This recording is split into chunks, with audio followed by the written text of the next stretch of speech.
Inter pass అయిన students కి practical learning and industrial exposure తో 100% ప్లేస్మెంట్ ఇస్తుంది ఐ క్రియేట్ డిగ్రీ కాలేజ్.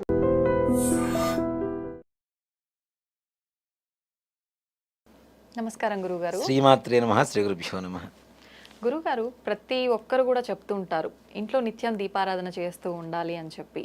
అసలు ఎందుకు చెయ్యాలి అనే విషయానికి వస్తే జనరల్గా అనుకుంటాం, మనం ఏదైనా కోరిక ఉంది, లేకపోతే ఏదైనా ఇబ్బంది ఉంది, అది తీరాలంటే చెయ్యాలి, అది కావాలంటే కోరిక తీరాలంటే చెయ్యాలి, ఉన్న ఇబ్బంది పోవాలంటే చెయ్యాలి. ఇదే తెలుసు అందరికీ. అసలు ఎందుకు చేయాలి నిత్య దీపారాధన? మీరు అడిగిన ప్రశ్నలో మంచి సమాధానం ఉంది. కోరికలు తీరాలంటే దీపారాధన చేయాలంటున్నారు కదా. అసలు కోరుకోవాల్సిన అవసరం లేకుండా ఉండాలంటే దీపారాధన చేయాలంట. ఓ, అంటే అన్నీ కలగాలి. కోరుకునే అవకాశమే ఇవ్వడు భగవంతుడు. ఓకే, అలా చేస్తే దీపారాధన నిత్యం చేయాలి. ఇక్కడ నిత్యం హోమాలు ఏమైనా చేయగలుగుతామా మనం? లేదు. యాగాలు చేయగలుగుతామా? లేదు. కొన్ని బ్రాహ్మణ గృహాల్లో తప్పనిసరిగా ఇప్పటికీ నిత్యాగ్నిహోత్రం చేస్తున్న వాళ్ళు ఉన్నారు. నిత్యం ఎలా కుంపట మీద వండింది మాత్రమే తింటారు. కుక్కర్స్, గ్యాస్ స్టవ్లు వాడరు. వంకాయ కూర చేయాలి, చక్కగా నిప్పుల మీద కాల్చుకొని దాన్ని పచ్చడి చేసుకుంటారు. అలాగే కాఫీ పొడి ఉంది, కాఫీ పొడి షాపుల్లో కొనుక్కొచ్చి చెయ్యరు. పచ్చి గింజలు కొనుక్కొచ్చుకొని ఎండబెట్టుకొని వాటిని వేయించి పొడి చేసుకొని కాఫీ ఫిల్టర్ చేసుకొని తాగేటువంటి వాళ్ళు ఇప్పటికీ ఉన్నారు. అలాగే నిలుచొని మంచినీళ్ళు తాగడం కానీ, నిలుచొని భోజనం చేయడం కానీ, ఏదైనా తినడం తాగడం ఏమీ చేయకుండా ప్రపంచంలో ఎక్కడున్నా సిగ్గుపడకుండా కింద కూర్చొని తాగేటువంటి వాళ్ళు, సేవించేటువంటి వాళ్ళు ఇప్పటికీ ఉన్నారు. అందుకని మన భారతదేశం కనీసం ఈ మాత్రం ధర్మపరంగా నడుస్తుంది. కొంతవరకు కుంటిపాతంతో నడుస్తున్నా కొంతవరకు బెటర్గా ఉంది. ప్రపంచం మొత్తానికి కూడాను మన హిందూ ధర్మం అనేది ఒక గొప్పది, అంటే మార్గదర్శకం. ఇలా చేస్తే కష్టాలు ఉండవని చెప్పడానికి కోసమే. అలా ఉండేవాళ్ళు చాలా మంది ఉన్నారు. మరి నిత్యాగ్నిహోత్రం అందరూ చేయగలుగుతారా? అందరూ చేయడం కష్టం కదా. మరి అగ్ని ఎవరి చేతుల్లో ఉంటుంది? ఇంట్లో ఆడవాళ్ళ చేతిలో వంట చేస్తారు కదా. మరి మగవాడు కదా ఇంటికి యాగం చేయవలసింది.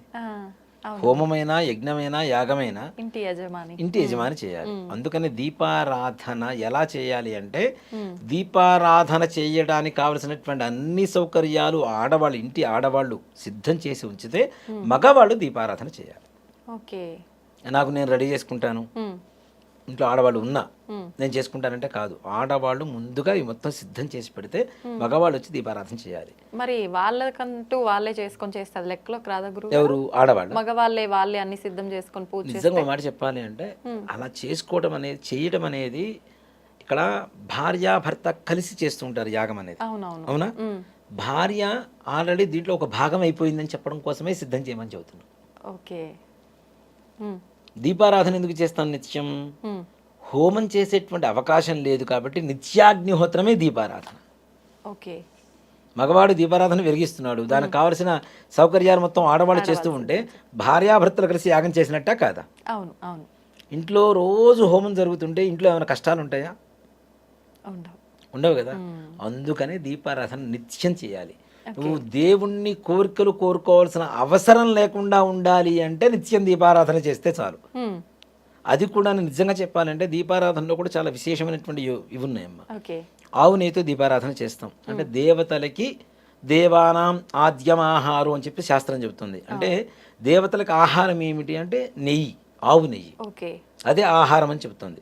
మరి నువ్వుల నూనెతో ఎందుకు చేస్తాం అంటే, ఎవరికైతే మృత్యుదోషాలు, అనారోగ్య స్థితిలో ఉంటారో అలాంటి వాళ్ళు నువ్వుల నూనెతో దీపారాధన చేయడం ద్వారా, నూనె దీపారాధన చేస్తాం కదా, ఒత్తి వెలుగుతూ ఉంటుంది కదా, ఆ పొగ వస్తుంటుంది కదా, యమధర్మరాజు ఆ ఒత్తి నుంచి వచ్చేటువంటి పొగ వాసన పిలిచి ప్రాణం తీయడానికి వచ్చినటువంటి యమధర్మరాజు, యమదూతలు కూడా ఆ యొక్క వాసన పిలిచి సంతృప్తి పడి ఇంటి నుంచి బయటికి వెళ్ళిపోతారట ప్రాణం తీసుకోకుండా. నువ్వులు అంటే శనీశ్వరుడు, యమధర్మరాజు యొక్క సహోదరుడే శనీశ్వరుడు. ఇద్దరు అన్నదమ్ములు. వీళ్ళిద్దరు ఎవరు కొడుకులు? సూర్యుడు కొడుకులు. ఆరోగ్యాన్ని ఇచ్చేటువంటి వాడు సూర్యుడు, బాధల్ని ఇచ్చేటువంటి వాడు శనీశ్వరుడు, ప్రాణాన్ని తీసుకెళ్లేటువంటి వాడు యమధర్మరాజు. భలే ఉంది అందరికి పొంతన. ముగ్గురు వీళ్ళిద్దరు ఈయన కొడుకులే, సూర్యుడు కొడుకులే వీళ్ళిద్దరు కూడా.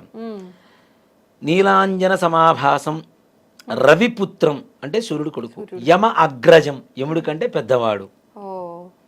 ఛాయ మార్తాండ, ఛాయాదేవికి సూర్యుడి యొక్క శక్తి, మార్తాండడు అని చెప్పి ఒక శక్తి ఉంటుంది. ఆ ఇద్దరికి పుట్టినటువంటి వాడే శనీశ్వరుడు. ఛాయా మార్తాండ సంభూతం తన్నమామి శనీశ్వరం. ఈ శ్లోక పరమార్థం అదే. సూర్యుడు కొడుకు యమధర్మరాజుకి అన్నయ్య కాబట్టి ఈ శనీశ్వరుడు. ఈ శనీశ్వరుడికి ఇష్టమైంది నువ్వుల నూనె. ఈ నువ్వుల నూనెతో పాటు పత్తి. మనం దానం ఇచ్చేటప్పుడు కూడా శనీశ్వరుడికి ఏం చేస్తామంటే అయఃకండ కార్పాస లవణ దానం అని చెప్పి దానం చేస్తారు. అయఃకండము అంటే ఇనుము, కార్పాసము అంటే పత్తి, లవణము అంటే ఉప్పు. ఈ మూడు మృత్యు దోషాన్ని పోగొడతాయి అని చెప్పి శాస్త్రం. దానికోసమే దానం ఇస్తాం. ఇక్కడ నిజంగా ఇంట్లో ఎవరికైనా అనారోగ్య బాధలు, దారిద్ర్య బాధలు ఉంటే నిత్యం చేసేటువంటి ఇత్తడి కుందులు కాకుండా ఇనప ప్రమిదలు దొరుకుతాయి. ఇనప ప్రమిద తీసుకొచ్చి ఒక 41 రోజు పాటు ఇంట్లో కానీ మీ దగ్గరలో ఉండేటువంటి నవగ్రహాల దేవాలయంలో శనీశ్వరుల దగ్గర కానీ ఈ ఒత్తి వేసి నువ్వుల నూనె వేసి దీపారాధన చేస్తే శని బాధలు తొలగిపోతాయి, సమస్త అనారోగ్య సమస్యలు కూడా తొలగిపోయి ఆరోగ్యవంతులుగా మారుతారు.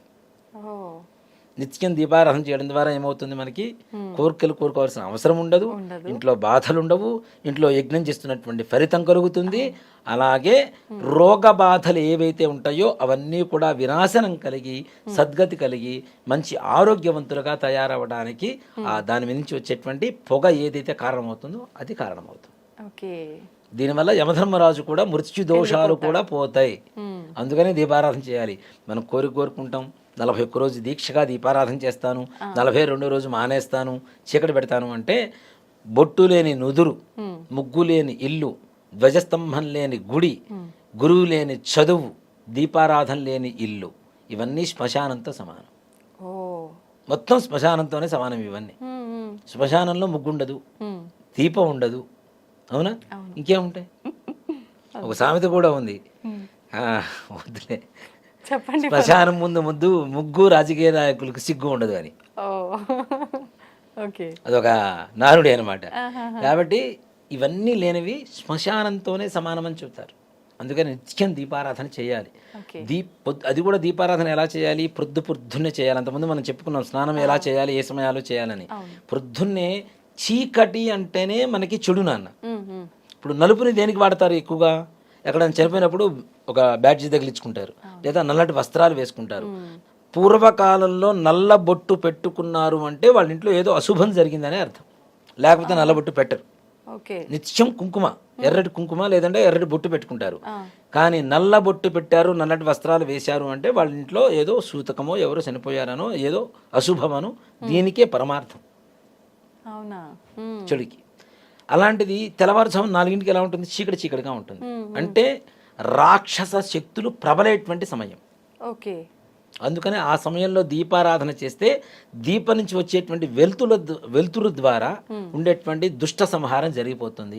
క్రిమి కీటకాదుల రూపంలో కూడా మనల్ని దరి చేరడానికి అవకాశాలు ఉంటాయి కాబట్టి అవి కూడా దీపకాంతికి దూరం అయిపోతాయి.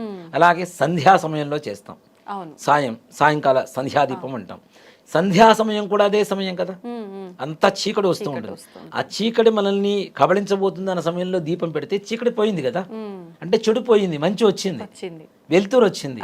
ఈ ఇంట్లోకి వెలుతురు వస్తుంది, నీ జీవితంలోకి వెలుతురు వస్తుంది, జ్ఞాన జ్యోతి వెలుగుతుంది. కాబట్టి ఇంట్లో నిత్యం దీపారాధన చేయవలసిందే. దాన్ని మానుకోవడం అనేది కరెక్ట్ కాదు. దీంట్లో ఇంకొక చిన్నది, వీడియో కొంచెం లెంత్ అయినా పర్లేదు, నేను చెప్తున్నాను. చాలా మంది మా ఇంట్లో ఎవరో చనిపోయారు, సంవత్సరం వరకు దీపారాధన చేయకూడదు, ఒట్టి పిచ్చి మాటలు చేయడానికి బద్ధకం వేసి చేయకుండా మానేస్తున్నారు. కానీ చనిపోయిన 15వ రోజు నుంచి ప్రతి నిత్యం దీపారాధన చేయవలసిందే. ప్రతి నిత్యం మీరు ఆ మనిషి చనిపోకముందు మీ ఇంట్లో ఏవైతే పూజలు చేశారో అన్ని పూజలు విధి విధానంగా చేయవలసిందే, నిత్యం చేసేటువంటి పూజలు.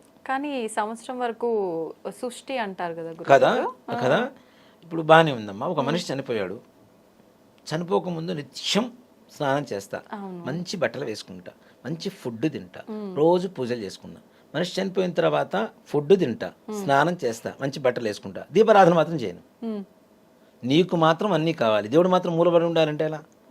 ఇంట్లో దేవుడికి పూజ చేస్తేనే మనకి ఏ రకమైనటువంటి బాధలు రావు అని నమ్ముతున్నాం మనము.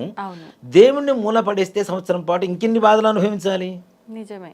అంటే ఎక్కడ లేదా ఇలా చేయకూడదని చెప్పి, చెయ్యకూడదని ఎక్కడన్నా రాసిందని చూపించమని చెప్పండి. అంటే లేకుండా ఎందుకు ఇంత ఆచరణలో ఉండిపోయి? అది మనుషులకి ఇంజెక్ట్ చేసేటువంటి వ్యక్తుల ప్రభావం కొంత ఉంది. కొంత చెబితే దానికి ఇందాక మనం అనుకున్నాం కదా మసాలా జోడించుకుంటామని, ఈ మసాలా అధిక మోతాదులో జోడించుకొని మన మైండ్లోకి ఇంజెక్ట్ చేసుకున్నాం. ఓకే. గుళ్ళోకి వెళ్ళకూడదు, సఠారి తీసుకోకూడదు, హారతి తీసుకోకూడదు, గోత్రనామాలు చెప్పకూడదు. అవునా?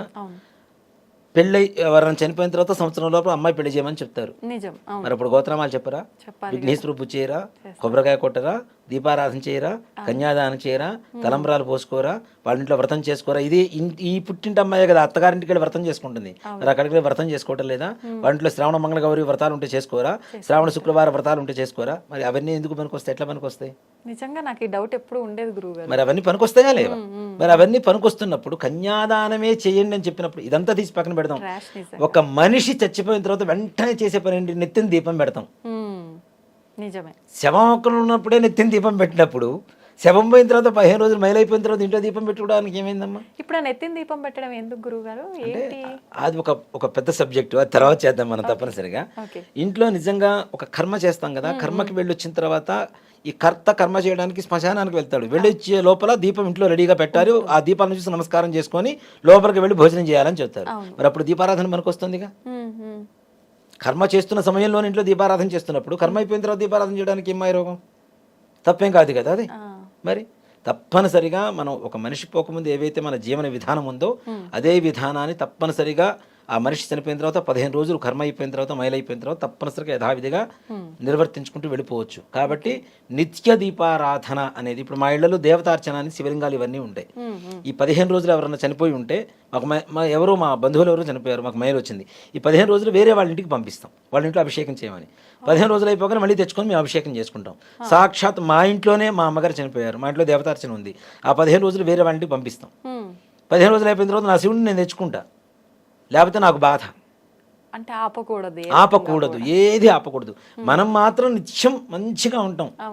పుట్టినరోజు చేసుకోకూడదురా అని చెబుతారు, కానీ ఆ రోజు కొత్త బట్టలు వేసుకోకుండా వాడు వాడు బయట.